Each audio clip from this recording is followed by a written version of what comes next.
there is a point of view that we're trying to converge on in science that is actually right. Right. And you can't, and just like we said in the show, you can't vote on gravity. Just because one side says that, you know, if you fall off, if you step off this building, then you will fall down and hurt yourself, and the other side says if you step off this building, you will hover in midair.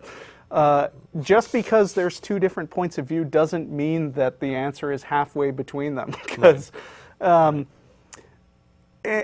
I think it's important to consider opposing arguments, but I don't think it's important to cede ground in the sense of moving away from a position that you think, after studying all the evidence, is probably right. Right. So what then is your stance sort of on the, it's been trumpeted in the last 6 months, about the "don't be a dick" directive? Where do you fall? I know some of your colleagues, to be a dick. Okay. Absolutely be a dick. I think we've actually had a lot of conversations about this recently on the Atheist Experience, because, you know, we're dicks. and the thing is, we're most popular when we're dicks, because a lot of clips off the Atheist Experience, more people, I think, have seen the Atheist Experience through individual 10-minute clips on YouTube than have seen the whole show. And the ones that tend to get super amounts of hits and keep coming up on Reddit and have thousands of comments on them are the ones where we totally take some guy to task for having a clearly ridiculous opinion, and we make fun of them for it. And then there's always people on the thread who say, you know, who say, oh, they're so mean, you know, they're hurting the atheist message. And it's like, well, it's not our fault that this one is popular, right? Right. Also, when you think about not being a dick and whether it works or not, what are the people on the other side doing? Yeah. I mean, what are we moving towards? There are people who are there are people who are dickish Christians who are saying, you know, oh, atheists just love to sin and there's no reason not to kill people, and you know, they hate America, and they say all kinds of things, but you don't hear a lot of people coming from their camp saying, guys, can you not be such dicks to atheists? Yeah. And, you know, when you get into liberal versus conservative access, you know, liberals are also very worried about being dicks, but then who are the popular conservatives? Like, you know, Ann Coulter was popular for a while, Rush Limbaugh is popular, you know, and what do they say?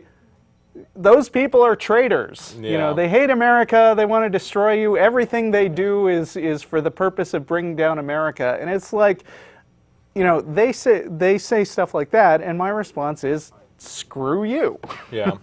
It almost seems like it should be answered in the same way that a Glenn Beck or Rush Limbaugh would have such a strong attack. It would seem that it can't. The response can't always be, well, we just have a fundamental disagreement about that, you know, because sometimes it's so vociferous that it has to be shouted down. I mean, look at it this way. I know.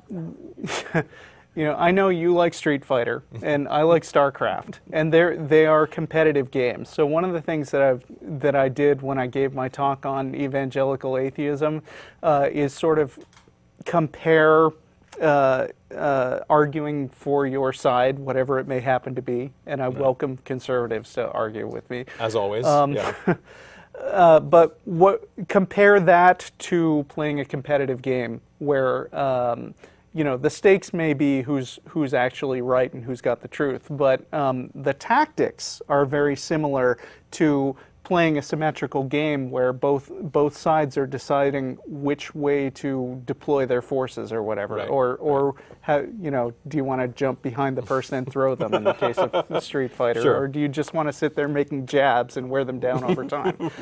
And what you need to do if you want to get really good at a game is you need to pay attention to people who are better than you. And you need to imitate them. And so you notice that the people who say don't be a dick are often the same people on the other side who are, you know, saying liberals are traitors. and then they pretend, oh, I'm just giving you helpful advice about how to be effective. Right. The way to be effective, in direct conflict is to emulate people on the other side who are effective. Right. So I think being a dick is a good idea because it works. But I mean, you shouldn't be so focused. You shouldn't be so focused on just the tactics that you lose sight of the fact that ultimately you're trying to figure out. You're trying to come up with a reasonable conclusion about who's right based on actual evidence. Right. What about those people who follow you and Matt Dillahunty dogmatically? People who don't actually use their rational toolkit. People who don't actually I say they don't actually show their work, right? They're not really going through the motions. They're just saying, I really like what Richard Dawkins says, and I really like what Hitchens says. Right. How do you fall on that in terms of people who are part of the ACA who really they're sheepish? They probably go there because they like commiserating, but they don't. They're probably not arriving at it from being actual skeptics, from finding and seeing what's wrong with it and arriving at it. These can be allies of ours, but they are believing the right things for the wrong reasons, from our perspective. Well, that seems kind of paradoxical, because if they're following what we say slavishly, and I don't know if there are a lot of those people, although I'd love to have more minions. Yeah. But I mean, if what they're doing is following our point of view slavishly, and if what we're telling them to do is think critically and not follow anyone slavishly, then they have to follow, then they have to resolve those two things in their own minds. And to me, that is the most important thing, is try to gather all the evidence and don't put too much stock in what any one schmuck like me says. Right. But you can appreciate that Hitchens and Dawkins coming along in the past 2 or 3 years has made quite a few people who are kind of just. I think it's more anti-theism, really, of people who like the idea of, well, yeah, fuck the stupid Christians, and we like it when they talk shit about people I think it's a good start that they're listening to Dawkins instead of Pat Robertson. Right. And I think that once they're in, there will be opportunities to argue with those people and then embarrass them if they don't know what they're talking about. And that's really the point of head-to-head combat. Right. It reminds me of that scene in Life of Brian where he says, "You don't need me to, you don't need a leader." "Yes, we don't need a leader. You're all individuals." "Yes, we're all individuals."